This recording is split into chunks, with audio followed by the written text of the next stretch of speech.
Le Shir Ahmed Tidjani a fondé vers 1780 à Ain Madi, près de Laghouat, dans le sud-ouest algérien, une confrérie soufie, une voie mystique musulmane qui va porter son nom, la Tidjaniya. À la fin du XVIIIe siècle, pour fuir les persécutions du bey d'Oran, la confrérie s'installe à Fès, au Maroc. De là, le mouvement s'étend en Mauritanie puis au Sénégal. Aujourd'hui, un Sénégalais sur deux serait tidjane.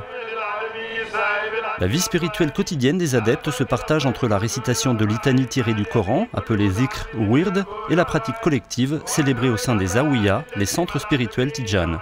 La tariqa, la voie, se fonde aussi sur la relation privilégiée que chaque shir entretient avec ses disciples. La tariqa tijaniya est une tariqa de liberté d'expression, de liberté même de spiritualité. C'est une liberté. On ne trouve pas quelqu'un qui te contrôle, mais c'est seulement Dieu qui te contrôle. Et c'est un peu ça ce que la tariqa tijaniya a pu rapporter de plus pour le soufisme. Ce n'est pas le soufisme traditionnel qu'on connaît, cheikh, disciple et discipline. Ce n'est pas cela. Ce que la tariqa tijaniya a rapporté au soufisme, c'est que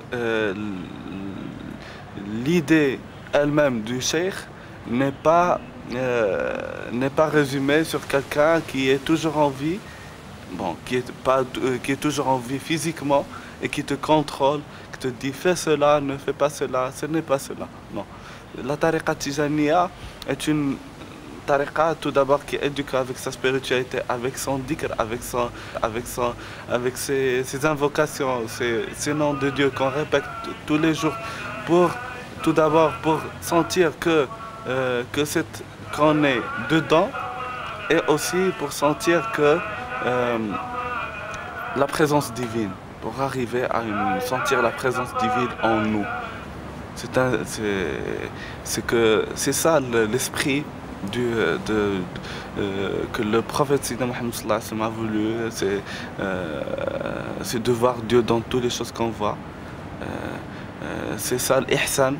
Ihsan, c'est comme traduction que le prophète a donnée à l'ihsan, c'est d'adorer Dieu comme si tu le voyais, et même si tu ne le voyais pas, lui il te voit. Alors c'est toujours chercher et connaître et comprendre que c'est la vie qui est le grand cheikh.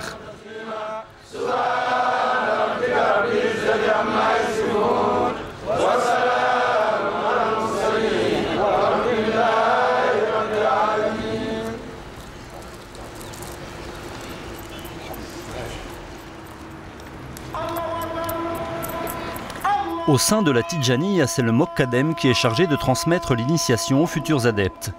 Dans le monde, 3 femmes seulement ont reçu la ijaza, c'est-à-dire la charge de Mokkadem de la Tidjaniya. Lala Aïcha Khan est l'une de ces 3 femmes.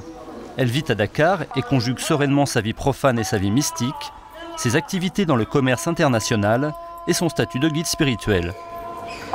Je suis Mokkadem, femme depuis 3 ans.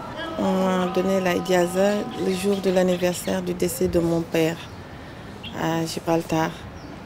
Et c'était une grande surprise pour moi, parce que je ne pensais pas qu'une femme peut être Mokkadem. Bismillahirrahmanirrahim. Allahumma salli ala Sayyidina Muhammadin al-Fatih lima uhlika al-Hati lima sabaqa nasir al-aqbiya wal hadi ila siratal mustaqim wa ala alihi haqqa qadrihi al-azim. Inna Allaha wa malaikatahu yusalluna ala nabi ya ayyuhallazina amanu sallu alayhi wa sallimu taslima. Sallallahu ta'ala alayhi wa ala alihi wa sahbihi wa sallama taslima. Subhana rabbika rabbil izzati amma yasifun. Wa salamun ala al-mursalin. Alhamdulillahi rabbil alamin. Amin ya rabbal alamin. Mon rôle, c'est de donner un exemple, surtout aux femmes.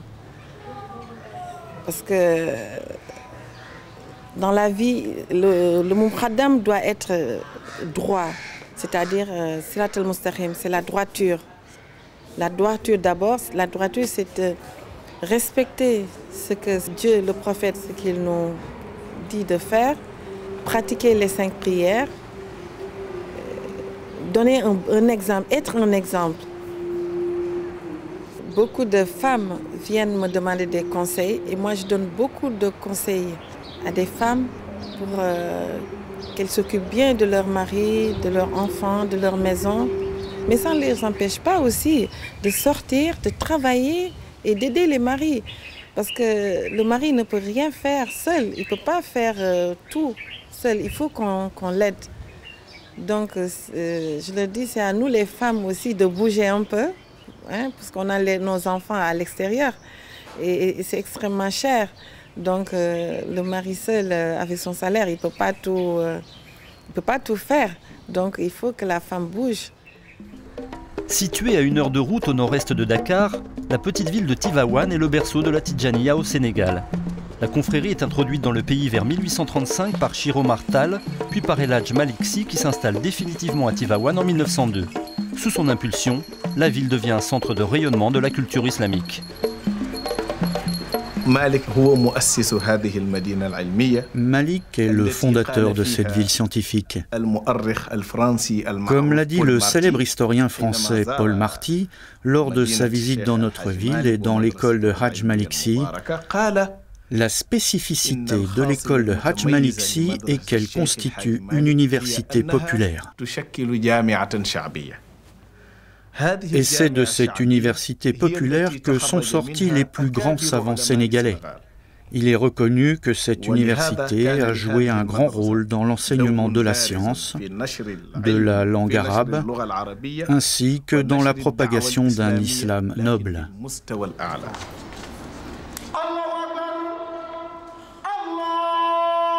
Tivaouane est aujourd'hui un centre majeur de l'enseignement de l'islam et de la langue arabe en Afrique de l'Ouest. Par leur effort personnel, les Tidjanes aspirent à se rapprocher de Dieu. L'enseignement de Cheikh Hadj Malick avait pour base la théorie et la pratique. Il enseignait la théorie et la mettait en pratique par la grâce de Dieu. Son école a formé des milliers de spécialistes, reconnus pour leur érudition et leur connaissance. Le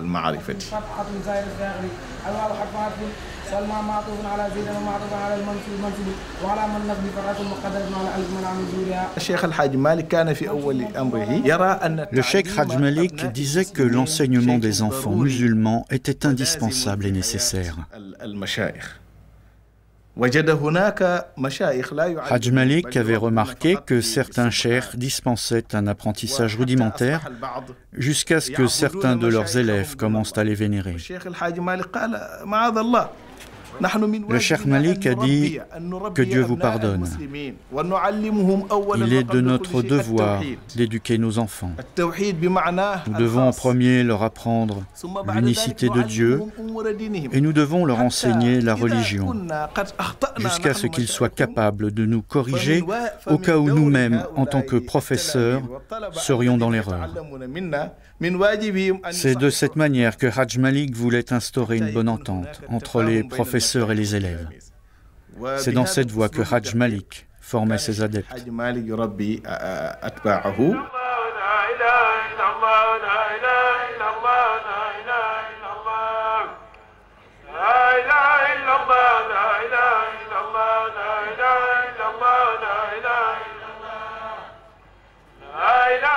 Nous qui dépendons de la chaîne initiatique de Hadj Malick Sy, radiallahu ta'ala anhu, que Dieu l'agrée en son paradis céleste, nous la récitons, cette litanie-là, 2 fois par jour, le matin après la prière de l'aube et le soir. Pour certains, après la prière du déplacement du soleil vers le bas de l'horizon, ou pour nous autres particulièrement, après la prière du coucher du soleil. Allah, Allah, Allah, Allah, Allah, Allah, Allah, Allah, Allah, Allah. Cette litanie-là consiste à quoi? Elle consiste à réciter d'abord la grande formule du pardon, de demande du pardon à Allah, au Dieu créateur, parce que il est dit que l'être humain commet des péchés qu'il sait et des péchés qu'il ne sait pas. Alors, pour purifier ses actes, pour purifier son âme, pour purifier sa vie, il doit chaque jour, chaque fois, être en permanence en train de demander, d'implorer le pardon de son Créateur, afin d'être en harmonie, d'être en accord avec celui-ci. Le deuxième grand centre tidjane du Sénégal se trouve à Kaolack, une ville de 200 000 habitants à 190 km au sud-est de Dakar. C'est la famille Niasse qui dirige cette branche de la Tidjaniya. Les Tidjanes Niasse jouent au Sénégal un rôle politique et économique de premier plan. C'est Baye Niasse qui a fondé la grande mosquée de la ville, dans un quartier entièrement dédié à la confrérie. Les Tidjanes y ont construit écoles, cliniques et pharmacies. L'imam de la mosquée, Hassan Cissé, est un intellectuel reconnu et parlant plusieurs langues. Il est très actif dans la propagation de la Tidjaniya dans le monde anglophone, notamment aux États-Unis.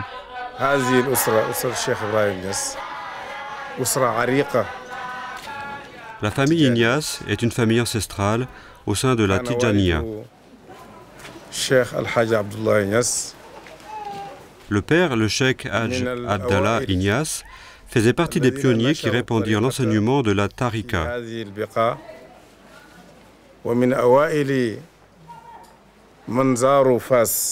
Il visita Fès à 2 reprises. La première fois en 1903 et la seconde fois en 1911, ceci afin d'acquérir la ijaza complète de la voie tidjane, ce qui se réalisa avec la bénédiction de Dieu.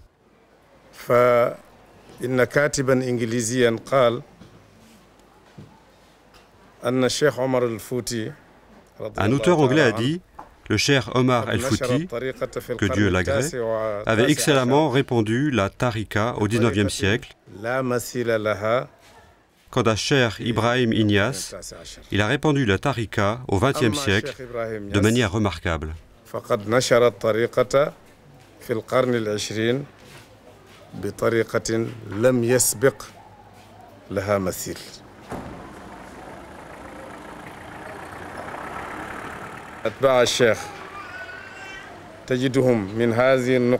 rencontrerez les adeptes du cheikh depuis ce point où nous nous trouvons, c'est-à-dire de l'Afrique de l'Ouest à l'Afrique du Sud. Dans chaque pays que vous visiterez, vous trouverez des adeptes et des élèves de la confrérie tidjane.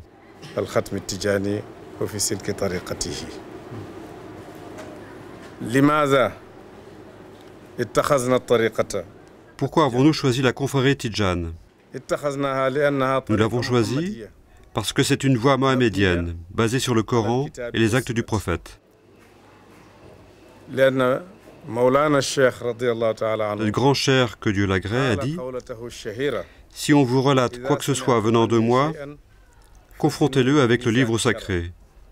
Ce qui concorde, prenez-le, et ce qui est contraire, éloignez-vous-en. » Ce sont les paroles du cheikh qui rappellent que cette voie est basée sur le Coran et les actes du prophète.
On ne peut pas être soufiste si on ne prie pas 5 fois par jour, si on ne pratique pas le ramadan, si on ne pratique pas le pèlerinage à la Mecque, ou bien en tout cas les 5 piliers de l'islam. Donc nous, notre priorité, c'est d'abord la pratique islamique. Maintenant, en tant que musulman, en tant que citoyen, on peut faire la politique parce que c'est important. Si on ne fait pas la politique, d'autres vont faire la politique à ta place et venir te gouverner et t'imposer leurs idéaux. Donc, la politique, en quelque sorte, n'est pas en contre-info avec le Tijani. Sur le plan économique aussi, c'est le travail.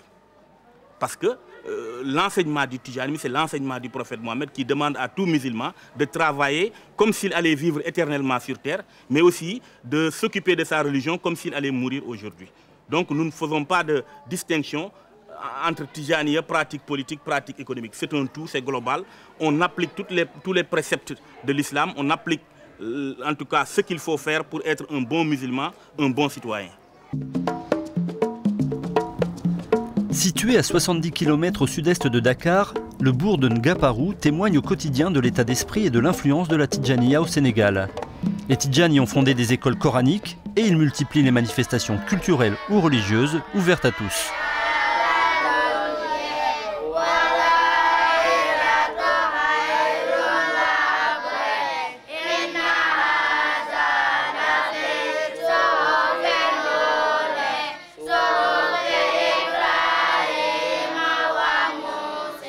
Le Tidjaniya, c'est l'amour d'abord. Avant le werd, les zikr et tout, et c'est l'amour qui est l'importance. L'amour des humains, l'amour à partager à tout le monde. Tout le monde peut être Tidjaniya.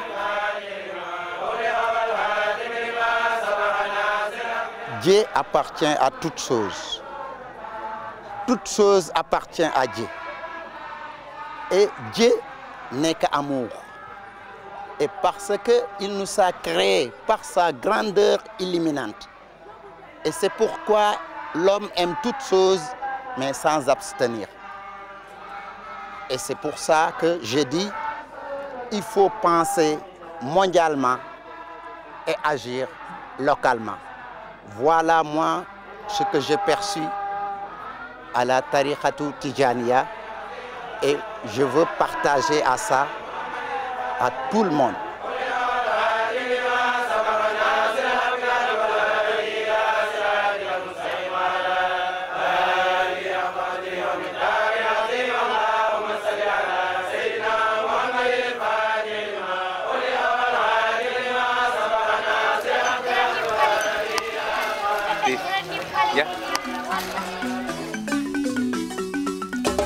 Aujourd'hui, à Ngaparou, Moussa et Aminata Gueye célèbrent le baptême de leur petite fille. Témoignage de l'esprit d'ouverture des Tidjanes, c'est Marie, une amie française, qu'ils ont choisie pour marraine.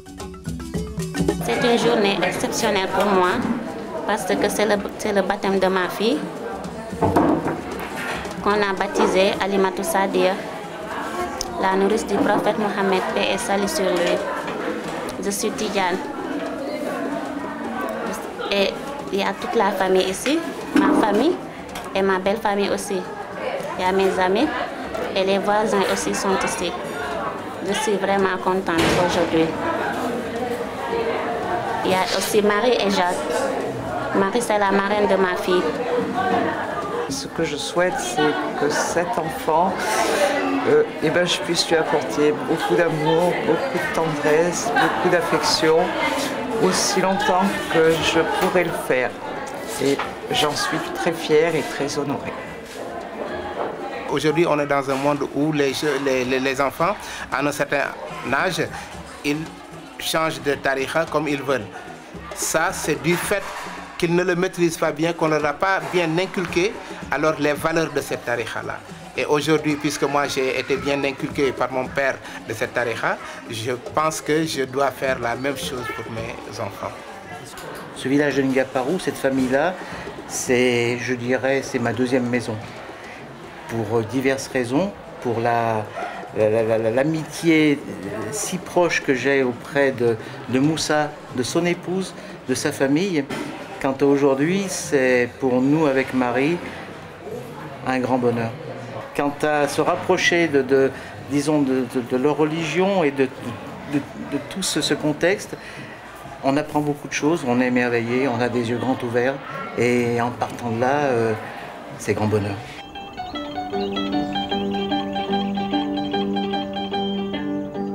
La confrérie Tidjane est également bien implantée au Mali. Bamako, la capitale, compte plusieurs dizaines de zawiyas, les centres spirituels où les Tidjanes effectuent leurs rites collectifs. Comme pour le Sénégal, la Tidjanie est arrivée dans le pays depuis la Mauritanie. À l'instar des autres confréries de l'Afrique de l'Ouest, les Tidjanes du Mali ont su s'accommoder du système des marabouts. Ils ont largement favorisé le développement d'un islam ouvert et tolérant dans tout le pays. Leur poids politique et économique favorise la stabilité de l'ensemble de la société malienne.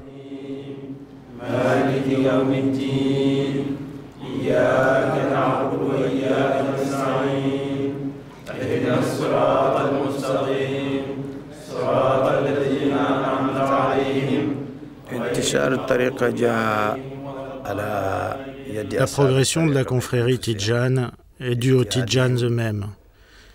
Et ceci grâce à leur travail, leur persévérance, leur amour des autres, ainsi qu'à la foi en leur chair, et bien entendu grâce aussi à la science.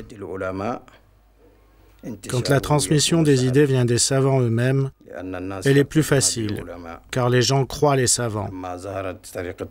Quand la voie Tidjane est apparue, les premiers adeptes étaient des savants. À cette époque-là, en Afrique, chaque groupe suivait un cheikh. Certains cheikhs, que la bénédiction soit sur eux, ont été suivis par leurs adeptes et élèves. C'est une des causes de la progression de la tariqa. Certains cheikhs jouèrent un rôle important dans la transmission de la Tidjaniya. À l'exemple de notre aïeul, Cheikh Ibrahim Haïdira El-Mali, surnommé le Soufi Ibrahim, ainsi que notre grand-père au Sénégal, notre grand Cheikh Ibrahim Ignace El-Kaoulahi, et encore avant eux, le célèbre Cheikh Omar El-Fouti. Cheikh Omar Fouti Al-Marouf.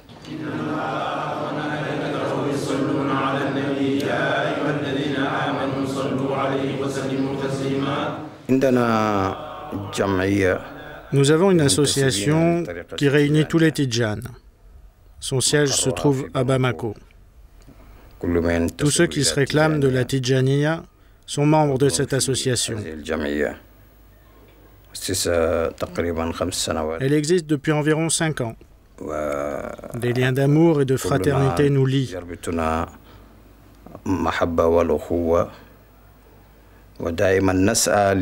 Nous faisons notre mieux pour répandre la tariqa et l'islam authentique, pour donner un bon enseignement à nos enfants et les éloigner de certaines interprétations qui ternissent notre religion.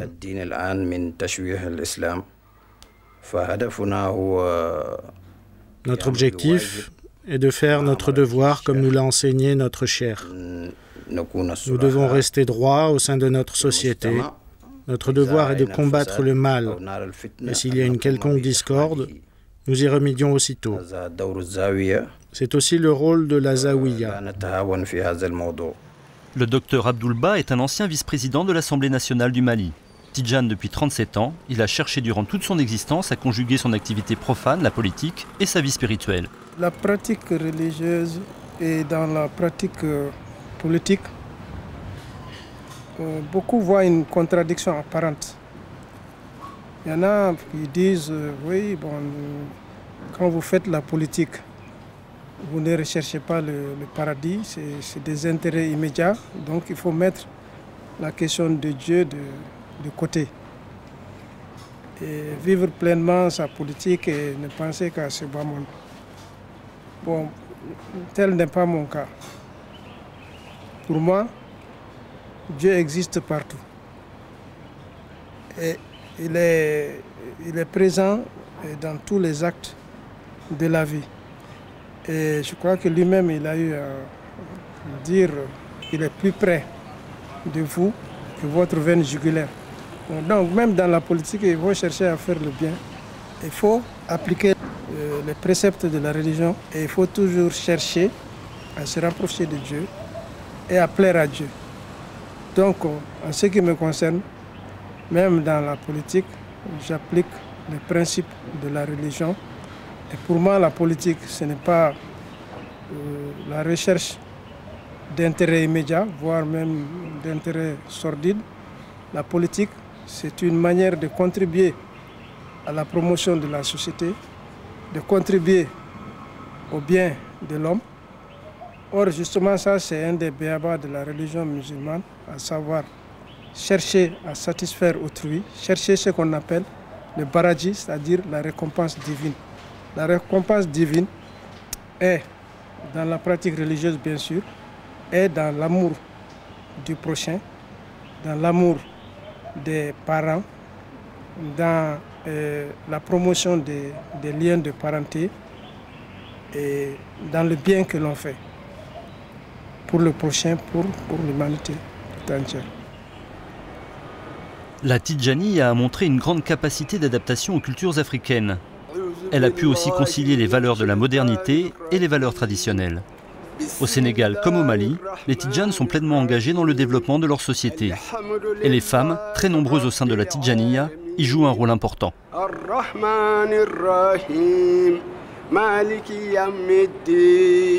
Le premier fils de Fé Amadou Hampateba était un grand cousin. J'étais chez lui une fois et il y avait un silence vers 9h. Quelqu'un est venu à nous et dit « Mais vous êtes tous en train de faire la Tidjaniya ?» Je dis « Non, moi je ne peux pas prendre la Tidjaniya parce que je suis sage-femme. Je suis souvent invitée à aller à la maternité ou bien je suis vraiment très occupée par la fonction de sage-femme. Je ne peux pas prendre la Tidjaniya parce qu'on a dit que quand tu prends la Tidjaniya, il ne faut pas interrompre. Je ne peux pas prendre la Tidjaniya. Très souvent, même la nuit, des parents viennent à moi et je suis obligée d'aller les accompagner à la maternité. Alors si je suis en train de faire la Tidjaniya, on me dit que je ne peux pas interrompre. Lui, il a entendu ça, il était en train de... que son âme repose en paix. Il était en train de faire son zikr. Et quand il a fini, il me dit, ma sœur, viens là. Tu dis que tu ne peux pas prendre la Tidjaniya parce que tu es sage-femme. Non, tu viens, je te le donne. Amène le cahier et il a écrit. Et j'ai même le cahier.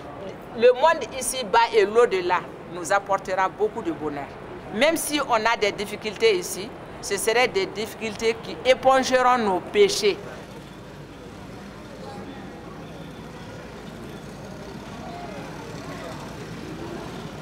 La prière obligatoire, c'est avec laquelle on devient tidjane.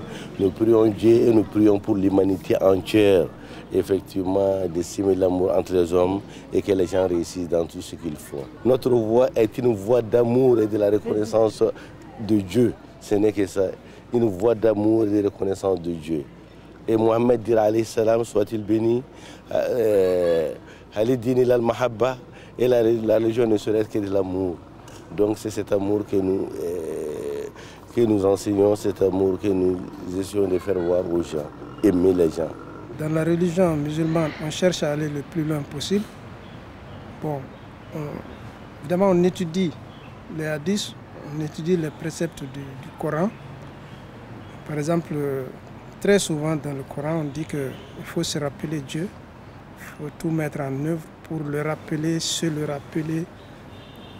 Et dans ce sens-là, je crois qu'on trouve difficilement mieux que la Tidjaniya. C'est ce qui m'a porté vers la Tidjaniya. Bon, en dehors de tout préjugé, en dehors de toute prévention, l'essentiel est de se rapprocher de Dieu. Parce que vous savez, dans la Tidjaniya, il n'est pas question de Cheikh Tidjane, que Dieu soit satisfait de lui. Il est question de Dieu et de son prophète.